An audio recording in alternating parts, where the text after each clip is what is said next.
Serial Parineet में चल रहा है बेहद मजेदार ड्रामा, जहां हमने देखा कि किस तरह से अब पार्वती के पीछे पड़ गया है संजू, जहां संजू अब बार बार पार्वती को ही परी समझ रहा है और इस चक्कर में उसने शराब पीनी शुरू कर दी है। जहां हम देखेंगे कि नीति संजू के इस हालत से बेहद परेशान है, वहीं परी देने वाली है संजू को उसके किए की सजा। जहां हम देखेंगे कि संजू जो कि बेगुनाह होते हुए भी काफी गुनहगार नजर आ रहा है परी को, वहीं अंबिका जी भी अब करना चाहती हैं संजू को जेल के अंदर। जहां हम देखेंगे कि किस तरह से अंबिका जी अपनी बच्ची यानी कि परी के लिए एक बार फिर से बेहद परेशान होती हुई नजर आ रही हैं और उन्होंने कहा है कि अब वो अपनी परी को किसी भी कीमत पे दुखी नहीं होने देंगी। जहां अंबिका जी ने अपने आदमी से कहा है कि वो जल्द ही अब संजू को उसके किए की सजा देती हुई नजर आएगी और परी भी इसमें देगी पूरा साथ। जहां परी कहती है कि वो संजू को उसके किए की सजा दिलवाना चाहती है और उसके साथ जो भी जुल्म हुआ है उसमें संजू का भी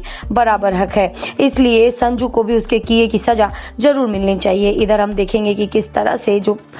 नीति है वो संजू के लिए बेहद परेशान है, लेकिन संजू उससे आकर बेहद अजीब सी बातें करता है जिसे सुनकर नीति बेहद परेशान हो जाती है। अब देखना बेहद इंटरेस्टिंग है कि क्या जेल जाने के बाद संजू को होगा एहसास कि वो पार्वती को गलत समझ बैठा है, वो परी नहीं है, या फिर नीति संजू को किसी भी कीमत पर जेल से बाहर निकलवाएगी। अब ये तो आने वाले एपिसोड में पता चलेगा कि क्या कुछ खास होगा। देखना बेहद दिलचस्प होगा कि किस तरह से नीति संजू को की मदद करती है और परी जो है वो अपना बदला लेती हुई नजर आएगी।